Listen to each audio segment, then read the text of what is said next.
क्या आप जानते हैं कि सनातन धर्म में चार धाम यात्रा को मोक्ष का मार्ग क्यों कहा गया है? चार धाम केवल तीर्थ स्थल नहीं, बल्कि जीवन के चार महत्वपूर्ण चरणों का प्रतीक है। ये केवल धार्मिक यात्रा नहीं, बल्कि आत्मा की शुद्धि, जीवन के रहस्यों को समझने और ईश्वर से जुड़ने का सबसे पवित्र मार्ग है। आज के इस वीडियो में हम बात करेंगे चार धाम का गहरा महत्व, इनकी पौराणिक कथाएं, इनसे जुड़े अनुभव और क्यों हर सनातनी को यह यात्रा करनी चाहिए। तो अंत तक देखिए, क्योंकि ये वीडियो आपके जीवन में नई ऊर्जा और दिशा भर देगा।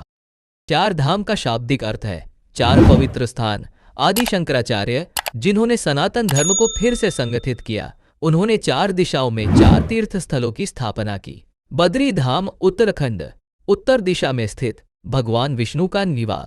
द्वारका, पश्चिम दिशा में भगवान श्री कृष्ण का नगर। पुरीशा, पूर्व दिशा में जगन्नाथ भगवान का धाम। रामेश्वरम, तमिलनाडु, दक्षिण दिशा में जहां भगवान राम ने शिवलिंग की स्थापना की। इन चार तीर्थों की यात्रा का उद्देश्य है मानव जीवन को भक्ति, ज्ञान, तपस्या और कर्म का संतुलन सिखाना। कहा जाता है कि बद्रीनाथ भगवान विष्णु का तपस्थल है। एक बार नारद मुनि ने भगवान विष्णु को देवी लक्ष्मी के साथ विश्राम करते हुए देखा और उन्हें स्मरण दिलाया कि यह सांसारिक सुख का समय नहीं, बल्कि तपस्या का समय है। तब भगवान विष्णु ने बद्रीनाथ जाकर तपस्या करने का निर्णय लिया। इस धाम की कथा से हमें त्याग और तपस्या का महत्व समझ आता है। द्वारका, जिसे भगवान कृष्ण ने अपने राज्य का मुख्यालय बनाया था, एक दिव्य नगरी है। इसे द्वारका इसलिए कहा गया क्योंकि यह मोक्ष की द्वार है। महाभारत के बाद भगवान कृष्ण ने यहां से अपने भक्तों को धर्म और कर्म का मार्ग दिखाया। पुरी की कथा, जगन्नाथ मंदिर की कथा बहुत रोचक है। कहते हैं कि भगवान विष्णु यहां एक साधारण रूप में है ताकि हर भक्त, चाहे वह अमीर हो या गरीब, उन्हें अपने निकट अनुभव कर सके। जगन्नाथ रथ यात्रा पूरी दुनिया में प्रसिद्ध है। यह स्थान हमें यह सिखाता है कि भक्ति में कोई भेदभाव नहीं है। रामेश्वरम की कथा, रामेश्वरम का शिवलिंग भगवान राम ने माता सीता और हनुमान जी की सहायता से स्थापित किया था। यह स्थान भगवान राम की शिव भक्ति और ईश्वर की एकता का प्रतीक है। चार धाम यात्रा केवल भौतिक यात्रा नहीं है, यह एक आत्मिक यात्रा है। हर तीर्थ स्थल हमारे भीतर के चार महत्वपूर्ण गुणों को जागृत करता है। बद्रीनाथ तप और ज्ञान का प्रतीक, द्वारका कर्म और धर्म का प्रतीक, पुरी भक्ति और समर्पण का प्रतीक, रामेश्वरम शक्ति और एकता का प्रतीक। चलेगा नहीं। चार धाम को चार युगों से भी जोड़ा जाता है। सतयुग, बद्रीनाथ त्रेता युग, रामेश्वरम द्वापर युग, द्वारका कलयुग। पुरी इस संबंध से हमें यह पता चलता है कि चार धाम हमारी आत्मा को हर युग की शिक्षाओं से जोड़ते हैं। चार धाम की यात्रा आसान नहीं है।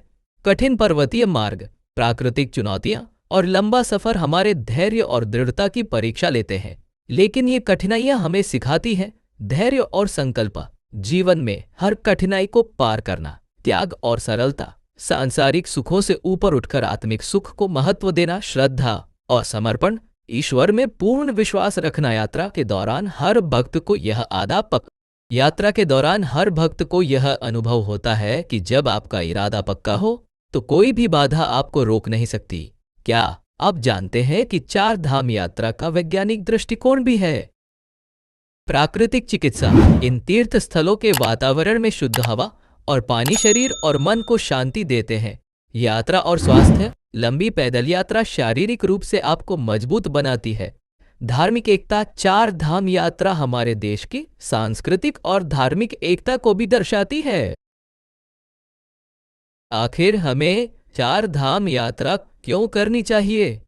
यह हमारी आत्मा को शुद्ध करती है।